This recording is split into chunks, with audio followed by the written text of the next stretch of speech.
Maka perlu kiranya kita memperhatikan masalah lahir batin di dalam setiap amal yang kita lakukan. Ya, hal ini mengingat banyak sekali keterangan-keterangan di dalam Quran maupun di dalam hadis menerangkan tentang seseorang yang kelihatannya melaksanakan ibadah, tapi justru mereka tidak memperoleh apa-apa dalam ibadatnya itu, dan bahkan menjerumuskan pelaku ibadat itu sendiri. Hal ini disebabkan karena kurang memperhatikan masalah batiniah di dalam pelaksanaan ibadahnya. Namun manakala dalam ibadatnya memperhatikan masalah lahir dan batinnya, dalam pelaksanaannya justru akan menghasilkan suatu yang luar biasa, yaitu diterimanya ibadatnya, dan keikhlasannya itu dapat menghancurkan dosa, sekalipun dosa yang telah diperbuat oleh seorang pelacur. Hadirin rahimakumullah, kalau kita mencermati sebuah amal itu ada 4 model. Pertama, amal itu dilakukan sesuai dengan petunjuk Allah dan Rasulnya, tetapi niatnya tidak lillah. Yang seperti ini tidak diterima sebagai amal ibadah. Contohnya dalam Quran sudah disebutkan, fawailul lil musallin. Celakalah orang yang sholat. Kenapa katakan celaka? Karena lalai dan riya. Bukan lillah tapi riya, sehingga tidak diterima sebagai amal ibadah. Sekarang dibalik, ada amalan itu yang tidak sesuai dengan petunjuk Allah dan Rasulullah, tapi niatnya benar, niatnya ikhlas karena Allah. Misalnya berniat akan berinfak lillah karena Allah, sudah benar, tapi dalam memberi infak itu dia harus merampok dulu, harus mencuri dulu. Nah, ini tidak cocok. Jadi antara kedua unsur ini tidak masuk kriteria diterimanya sebuah amal, maka ditolak amalan itu. Nah, ada lagi amalan yang niatnya sudah nggak benar, tidak lillah, dan dilakukan juga tidak benar, tidak karena Allah. Contohnya apa? Minum khamr. Minum khamr itu sekarang itu kalau malah di gelasnya ditempelkan tik gitu, dombe. Nah, itu tidak disyariatkan, wih tambah gak diterima. Lalu sebagian sesuai dengan ajaran Allah aja tidak diterima, kalau tidak dua unsur itu, ini tambah dua-duanya tidak masuk gitu. Nah, yang terakhir adalah amalan itu dilakukan sesuai dengan petunjuk Allah dan Rasulnya, dan diniatkan karena Allah Subhanahu wa Ta'ala. Yang seperti ini adalah diterima sebagai amal ibadah. Contoh misalnya orang itu melaksanakan puasa. Puasa sudah sesuai dengan petunjuk Allah dan Rasulnya, dimulai dari terbit fajar sampai terbenam matahari, menahan segala-galanya, menahan makan, menahan minum, menahan emosi dan lain sebagainya. Itu dilakukan benar, niatnya karena Allah. Nah, itu akan diterima sebagai amal ibadah yang diterima oleh Allah Subhanahu wa Ta'ala. Hadirin rahimakumullah, dari 4 macam model amal tersebut, yang diterima amal ibadahnya adalah amalan yang melibatkan Allah dalam amalan tersebut, sehingga menghasilkan satu ibadat yang memiliki daya kekuatan penghancur dosa.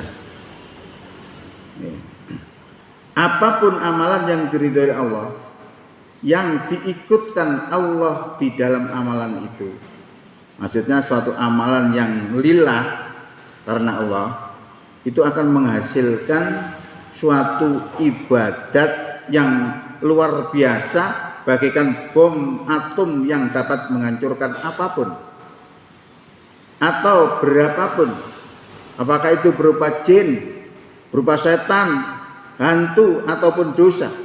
Seberapapun besarnya akan hancur berkeping-keping karena getaran Allah yang maha dahsyat. Ini nanti akan kita logikakan kenapa bisa seperti itu. Ini pentingnya kita beramal dengan amalan yang lillah, luar biasa. Kita lihat sebuah hadis ya, yang tentang seorang pelacur yang memberi minum anjing. Rasulullah mengatakan itu masuk surga. Ini kan suatu tanda tanya. Padahal untuk masuk surga itu peribadatannya harus terus menerus, istiqomah. Ini kok hanya memberi minum anjing kok masuk surga. Ya. Jadi sehingga tepat sekali apa yang dikatakan oleh Rasulullah tentang seorang pelacur yang memberikan minum kepada seekor anjing yang sedang kehausan di padang pasir yang panas. Lalu Rasulullah mengatakan bahwa pelacur itu masuk surga. Kemudian bagaimana logikanya seorang pelacur hanya dengan memberi minum seekor anjing bisa masuk surga? Masuk akalkah pernyataan Rasulullah tersebut? Nah ini bagi orang-orang yang memiliki ilmu eksakta, ilmu logika ini kok gak masuk gitu loh. Tapi nanti akan kita buktikan. Hadirin rahimakumullah, terjadilah dialog terkait dengan hal tersebut antara seorang profesor dengan Soekarno, Presiden pertama Republik Indonesia. Sebenarnya Soekarno itu senang dengan pernyataan Rasulullah itu karena dia merasa banyak dosa. Tapi menurut ilmunya gak masuk. Bagaimana seorang pelacur memberi minum anjing saja kok masuk surga? Tapi sebenarnya senang. Ini kalau dikaitkan dengan dirinya pas ini karena dia merasa banyak dosa, dia perlu yang seperti itu. Amal titik tapi masuk surga. Ya. Ada sebuah kisah dialognya Presiden RI pertama, yaitu Soekarno dengan seorang profesor. Kalau tidak salah profesor ini namanya Kadirun Yahya. Itu pendiri perguruan tinggi Unpad ya. Itu jurusan tasawuf. Jadi terkait dengan ilmu-ilmu ketuhanan.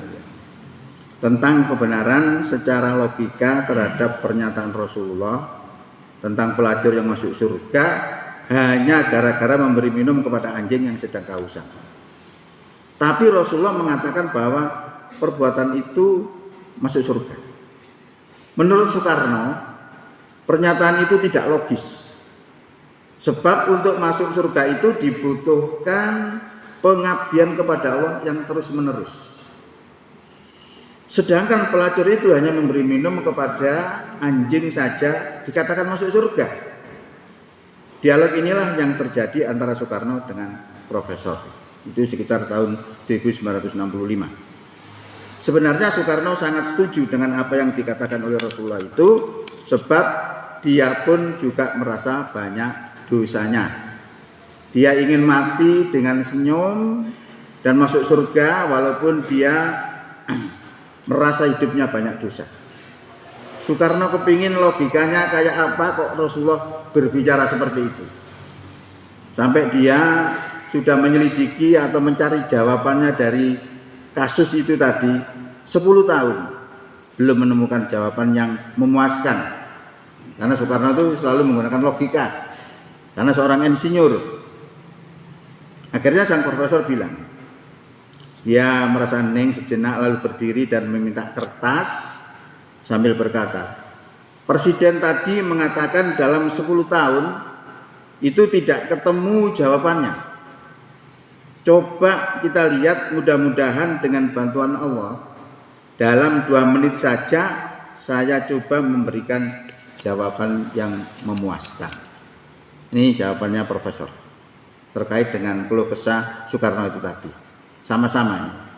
Bung Karno adalah seorang insinyur dan saya adalah ahli kimia atau fisika.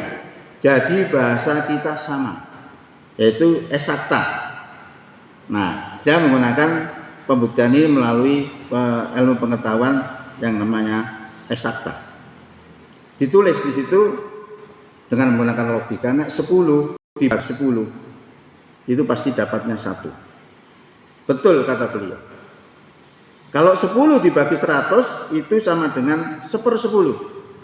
Betul kata beliau. Ini untuk mencoba untuk melogikakan ilmu itu tadi. 10 dibagi 1000 itu sama dengan 1/100. Betul kata beliau. 10 kalau dibagi 10.000 itu sama dengan 1/1000.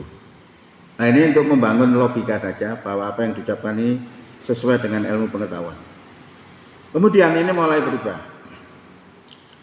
Kalau 10 dibagi tidak terhingga sama dengan 0. Betul kata beliau. Artinya 10 akan habis terbagi oleh tidak terhingga.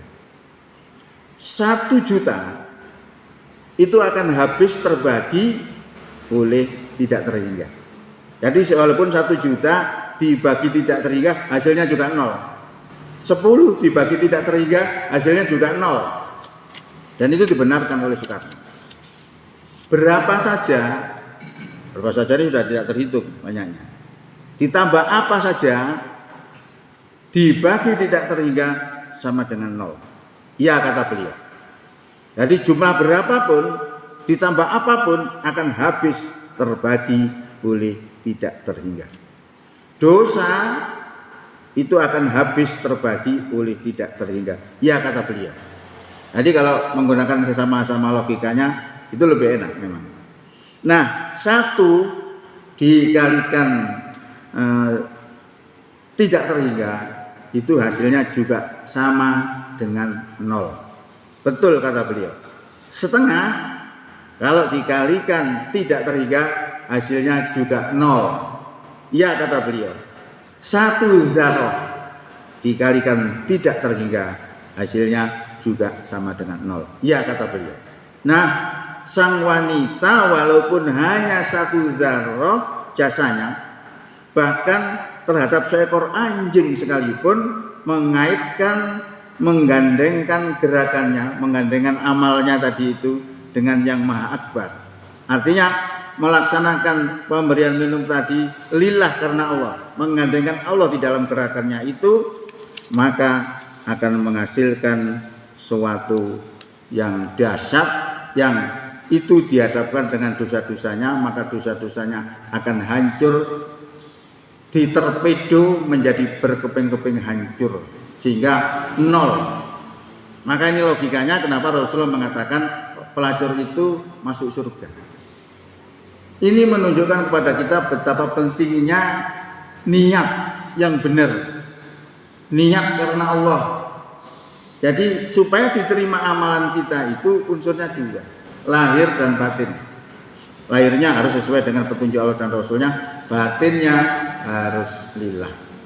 Insya Allah kalau kita lakukan seperti itu, logikanya seorang pelacur saja memberi minum seperti itu dosanya hancur.